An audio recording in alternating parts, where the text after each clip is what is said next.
हर हर महादेव। आज हम श्रवण करेंगे शिव महापुराण विद्येश्वर संहिता के 11वें अध्याय का। पिछले अध्याय में हमने श्रवण किया कि सूत जी द्वारा किस प्रकार सदाचार, संध्या वंदन, प्रणव, गायत्री जाप एवं अग्निहोत्र की विधि तथा महिमा का वर्णन किया गया। ठीक उसी प्रकार आज के अध्याय में हम जानेंगे सूत जी द्वारा बताए गए अग्नि यज्ञ, देव यज्ञ और ब्रह्म यज्ञ का वर्णन।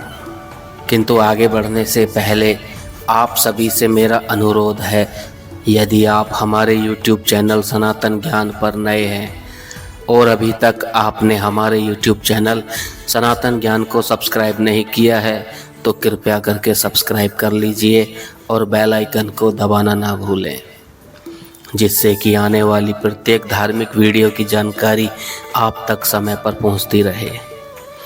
तो आइए श्रवण करते हैं शिव महापुराण विद्येश्वर संहिता के 11वें अध्याय का। ऋषियों ने कहा, प्रभु अग्नि यज्ञ, देव यज्ञ और ब्रह्म यज्ञ का वर्णन करके हमें कृतार्थ करें। सूत जी बोले, महर्षियों, यज्ञ गृहस्थ पुरुषों के लिए प्रातः और सायंकाल अग्नि में 2 चावल और द्रव्य की आहुति देना ही अग्नि यज्ञ है। ब्रह्मचारियों के लिए समिधा का देना ही अग्नि यज्ञ है, अर्थात अग्नि में सामग्री की आहुति देना उनके लिए अग्नि यज्ञ है। द्विजों का जब तक विवाह ना हो जाए उनके लिए अग्नि में समिधा की आहुति, व्रत तथा जप करना ही अग्नि यज्ञ है। द्विज जिसने अग्नि को विसर्जित कर उसे अपनी आत्मा में स्थापित कर लिया है, ऐसे वानप्रस्थियों और सन्यासियों के लिए यही अग्नि यज्ञ है कि वे समय पर हितकर और पवित्र अन्न का भोजन कर लें। ब्राह्मणों, सायंकाल अग्नि के लिए दी गई आहुति से संपत्ति की प्राप्ति होती है तथा प्रातःकाल सूर्य देव को दी आहुति से आयु की वृद्धि होती है। दिन में अग्निदेव सूर्य में ही प्रविष्ट हो जाते हैं, अतः प्रातःकाल सूर्य को दी आहुति अग्नि के समान ही होती है। इंद्र आदि समस्त देवताओं को प्राप्त करने के उद्देश्य से जो आहुति अग्नि में दी जाती है वह देव यज्ञ कहलाती है। लौकिक अग्नि में प्रतिष्ठा, जो संस्कार निमित्तिक हवन कर्म है, वह देव यज्ञ है।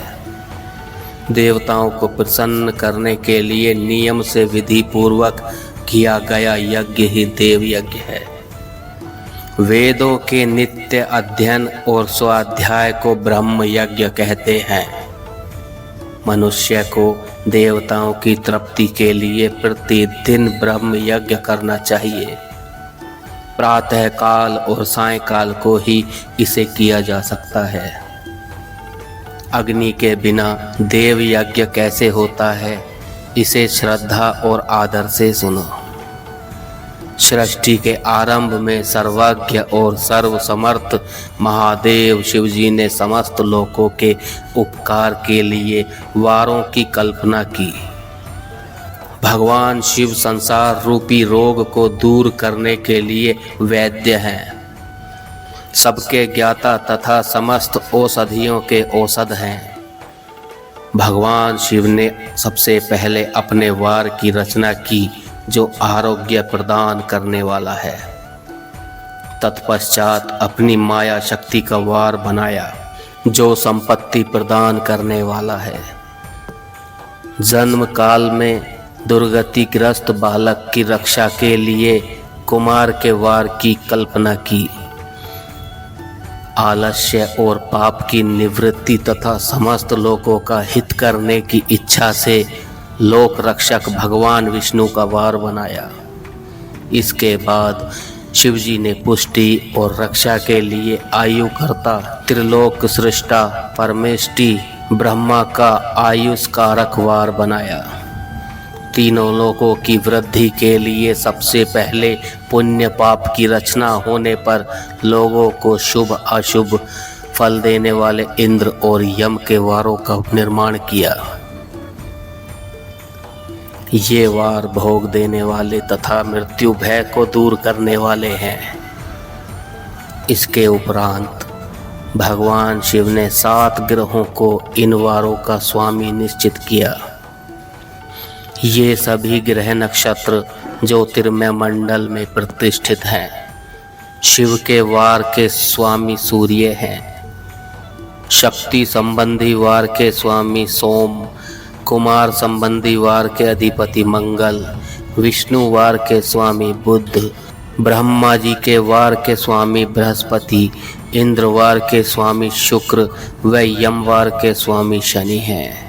अपने अपने वार में की गई देवताओं की पूजा उनके फलों को देने वाली है। सूर्य आरोग्य और चंद्रमा संपत्ति के दाता हैं। बुध व्याधियों के निवारक तथा बुद्धि प्रदाता हैं। बृहस्पति आयु की वृद्धि करते हैं। शुक्र भोग देते हैं और शनि मृत्यु का निवारण करते हैं। इन 7 वारों के फल उनके देवताओं के पूजन से प्राप्त होते हैं। अतः देवताओं की पूजा का फल भी भगवान शिव ही देते हैं। देवताओं की प्रसन्नता के लिए पूजा की 5 पद्धतियां हैं। पहले उन देवताओं के मंत्रों का जाप, दूसरा होम, तीसरा दान, चौथा तप तथा 5वां वेदी पर प्रतिमा में अग्नि या ब्राह्मण के शरीर में विशिष्ट देव की भावना करके 16 उपचारों से पूजा तथा आराधना करना। दोनों नेत्रों तथा मस्तक के रोगों और कुष्ठ रोग की शांति के लिए भगवान सूर्य की पूजा करके ब्राह्मणों को भोजन कराएं। इससे यदि प्रबल प्रारब्ध का निर्माण हो जाए तो जरा एवं रोगों का नाश हो जाता है। इष्ट देव के नाम मंत्रों का जाप वार के अनुसार फल देते हैं। रविवार को सूर्य देव व अन्य देवताओं के लिए तथा अन्य ब्राह्मणों के लिए विशिष्ट वस्तु अर्पित करें। यह साधन विशिष्ट फल देने वाला होता है। इसके द्वारा पापों की शांति होती है। सोमवार को संपत्ति व लक्ष्मी की प्राप्ति के लिए लक्ष्मी की पूजा करें तथा पत्नी के साथ ब्राह्मणों को घी में पका अन्न भोजन कराएं। मंगलवार को रोगों की शांति के लिए काली की पूजा करें। उड़द, मूंग एवं अरहर की दाल से युक्त अन्न का भोजन ब्राह्मणों को कराएं। बुधवार को अधियुक्त अन्न से भगवान विष्णु का पूजन करें। ऐसा करने से पुत्र मित्र की प्राप्ति होती है। जो दीर्घ आयु होने की इच्छा रखते हैं वे बृहस्पतिवार को देवताओं का वस्त्र, यज्ञोपवीत तथा घी मिश्रित खीर से पूजन करें। भोगों की प्राप्ति के लिए शुक्रवार को एकाग्र चित्त होकर देवताओं का पूजन करें और ब्राह्मणों की तृप्ति के लिए षड्रस युक्त अन्न दें। स्त्रियों की प्रसन्नता के लिए सुंदर वस्त्र का विधान करें। शनिवार अपमृत्यु का निवारण करने वाला है। इस दिन रुद्र की पूजा करें। तिल के होम व दान से देवताओं को संतुष्ट करके ब्राह्मणों को तिल मिश्रित भोजन कराएं। इस तरह से देवताओं की पूजा करने से आरोग्य एवं उत्तम फल की प्राप्ति होती है। देवताओं के नित्य विशेष पूजन, स्नान, दान, जाप, होम तथा ब्राह्मण तर्पण एवं रवि आदि वारों में विशेष तिथि और नक्षत्रों का योग प्राप्त होने पर विभिन्न देवताओं के पूजन में जगदीश्वर भगवान शिव ही उन देवताओं के रूप में पूजित होकर सब लोगों को आरोग्य फल प्रदान करते हैं। देश काल पात्र द्रव्य श्रद्धा एवं लोक के अनुसार उनका ध्यान रखते हुए महादेव जी की आराधना करने वालों को आरोग्य आदि फल देते हैं। मंगल कार्यों के आरंभ में और अशुभ कार्यों के अंत में तथा जन्म नक्षत्र के आने पर गृहस्थ पुरुष अपने घर में आरोग्य की समृद्धि के लिए सूर्य ग्रह का पूजन करें। इससे सिद्ध होता है कि देवताओं का पूजन संपूर्ण अभीष्ट वस्तुओं को देने वाला है। पूजन वैदिक मंत्रों के अनुसार ही होना चाहिए। शुभ फल की इच्छा रखने वाले मनुष्यों को सातों दिन अपनी शक्ति के अनुसार देव पूजन करना चाहिए।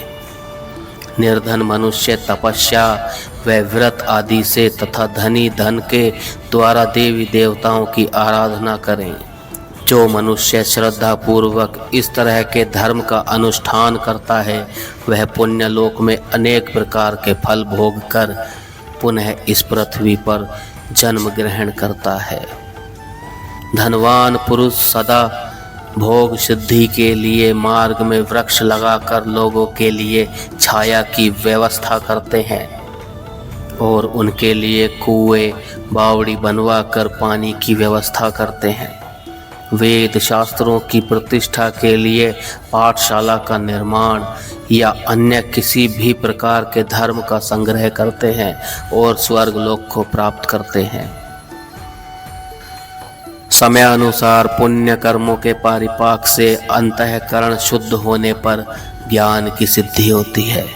ऋषियों, इस अध्याय को जो सुनता, पढ़ता या सुनने की व्यवस्था करता है वह देव यज्ञ का फल प्राप्त करता है। अध्याय समाप्त।